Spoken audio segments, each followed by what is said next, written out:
25 নৱেম্বৰৰ পৰা বিধানসভাৰ অধিৱেশন হাজু বিধানসভা হাজু শাসক বিৰোধী সদনত উত্থাপন হ'ব 25খন বিধেয়ক দাখিল হ'ব গুৰুত্বপূৰ্ণ প্ৰতিবেদন 25 নৱেম্বৰৰ পৰা আৰম্ভ হ'ব অসম বিধানসভাৰ শীতকালীন অধিৱেশন 5 দিনীয়াকৈ অনুষ্ঠিত হ'বলগীয়া অধিৱেশনৰ বাবে হাজু বিধানসভা হাজু শাসক বিৰোধী অধিৱেশনত উত্থাপন হ'ব প্ৰায় 25ৰ পৰা 27খন বিধেয়ক ইতিমধ্যে ৰাজ্য চৰকাৰৰ পৰা বিধানসভালৈ পঠোৱা হৈছে 10খনকৈ বিধেয়ক এই কথা সদৰি কৰে অসম বিধানসভাৰ সচিবালয়ে আমাৰ এতিয়ালৈকে গভৰ্ণমেণ্ট বিল যিবিলাক বিধেয়ক এইবিলাক এতিয়ালৈকে প্ৰায় 27খন বিল এতিয়ালৈকে গভৰ্ণমেণ্টৰ পৰা পোৱা হৈছে 27খন বিল মানে 28খন পোৱা মানে 10খন ইতিমধ্যে পোৱা হৈছে বাকিবিলাক ইনফৰমেশ্যন যে ইমানখন বিল আহিব বুলি ক'লে 27খন আমি এখন লিষ্ট পাইছোঁ এখন আমি 10খনটো অলৰেডি আমি ৰিচিভ কৰি পেলাই কি কৰিব লাগে এইবোৰ মানে পৰ্টেলত হাজুকৈ ৰখা হৈছে সময়ত এইবোৰ চাবলেট কৰা হ'ব পিছে কি বিধেয়ক উত্থাপন কৰিব সদনত আগতীয়াকৈ তথ্য দি গ'ল মুখ্যমন্ত্ৰী হিমন্ত বিশ্ব শৰ্মাই চাহ শ্ৰমিকৰ বাবে মাটিৰ অধিকাৰ অসমৰ চাহ বাগিচাৰ লেবাৰ লাইনৰ মাটি সিলিং আইনৰ অধীনত আমি চৰকাৰীকৰণ কৰিম আৰু এক্টতে লিখা থাকিব যে চৰকাৰীকৰণ কৰাৰ লগে লগে এই মাটি শ্ৰমিকসকলক আবণ্টন কৰা হ'ব অসম বিধানসভাত 25 তাৰিখে এই আইনখন আমি উপস্থাপন কৰিম এই অধিৱেশনতে ভাল খবৰ শিক্ষক সমাজৰ বাবে শিক্ষানুষ্ঠান প্ৰাদেশিকৰণৰ আওতাৰ বাহিৰত ৰৈ যোৱা হাজাৰ হাজাৰ শিক্ষানুষ্ঠান হ'ব প্ৰাদেশিকৰণ আইনৰ সংশোধনৰ বাবে অসমৰ শিক্ষক সমাজে যি দাবী কৰি আছিল তাক আজি আমাৰ কেবিনেটত গ্ৰহণ কৰা হয় আৰু ইয়াৰ সংশোধনী বিলখনো অনুমোদন কৰা হয় এই সংশোধনীৰ ফলত কেইবা হাজাৰ শিক্ষকৰ চাকৰি প্ৰাদেশিকৰণ হ'ব পাৰিব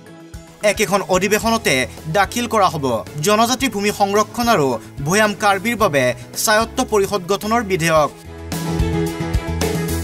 এই কথাও ইতিমধ্যে ঘোষণা কৰিছে মুখ্যমন্ত্ৰী হিমন্ত বিশ্ব শৰ্মাই ট্ৰাইবেল বেল্ট এণ্ড ব্লকৰ মাটি কোনোবাই দখল কৰিলে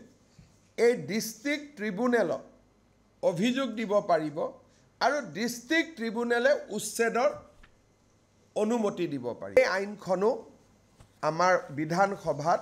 25 তাৰিখে ৰাজমন্ত্ৰী কেশৱ মহন্ত ডাঙৰীয়াই উপস্থাপন কৰিব ভৈয়ামত বাস কৰা কাৰ্বি সমাজৰ বাবে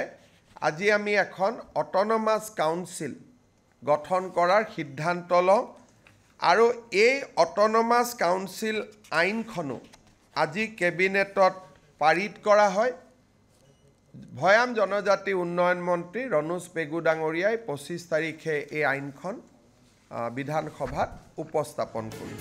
সদায় বিতৰ্ক হৈ অহা আহতগুৰি মহযুঁজৰো অৱসান ঘটিব এতিয়াৰে পৰা এই বিষয়ে বিধানসভাত বিধেয়ক উত্থাপন কৰিব ৰাজ্য চৰকাৰে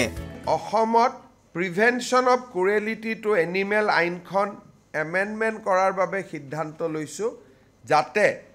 আহতগুৰিৰ মহ যুঁজখনক আইনৰ স্বীকৃতি দিয়া হয় অকল আহতগুৰিয়ে নহয় লগত যিমান মহৰ যুঁজ হয় এই মহৰ যুঁজখনক ক্ৰুৱেলিটিৰ ডেফিনেশ্যনৰ পৰা আমি বাহিৰত আনিব খুজিছোঁ লক্ষণীয়ভাৱে এই অধিৱেশনতে 25 নৱেম্বৰত 42 বছৰ আগতে সংঘটিত নেলীৰ গণহত্যাক লৈ গঠিত তিৱাৰী আৰু মেহতা আয়োগৰ প্ৰতিবেদন দুখন দাখিল হোৱাৰ সমান্তৰালভাৱে 27 নৱেম্বৰত দাখিল হ'ব বহু প্ৰতীক্ষিত 6 জনগোষ্ঠীৰ জনজাতি বিষয়ক বিধেয়ক এই কথাও ইতিমধ্যে ঘোষণা কৰিছে মুখ্যমন্ত্ৰী হিমন্ত বিশ্ব শৰ্মাই 25 তাৰিখে আমি সদনৰ সকলো বিধায়কক আমি তিৱাৰী কমিশ্যনৰ ৰিপৰ্ট বিতৰণ কৰিম পৰম্পৰা ভাঙি আমি জাষ্টিছ মেহতা কমিটিৰ ৰিপৰ্ট যদিও ব্যক্তিগত বা সামাজিক পৰ্যায়ত হৈছিল চৰকাৰ কোনো বেচৰকাৰী তদন্ত এই বেচৰকাৰী তদন্তৰ প্ৰতিবেদনখনো আমি সদনত দাখিল কৰিম 26 তাৰিখে জনজাতীয় 6 জনগোষ্ঠীৰ জনজাতীয়কৰণৰ সম্পৰ্কৰ প্ৰতিবেদনখন 26 তাৰিখে এখন বিশেষ কেবিনেটত আলোচনা হ'ব আৰু ২৭ তাৰিখে আমি ইয়াক বিধানসভাত উপস্থাপন কৰিম পিছে মাথো 5 দিনত ইমানবোৰ বিধেয়ক আলোচনা সম্ভৱ হ'বনে হয়তো বিধানসভাৰ বিএসি সমিতিয়ে বৃদ্ধি কৰিব পাৰে সদনৰ দিন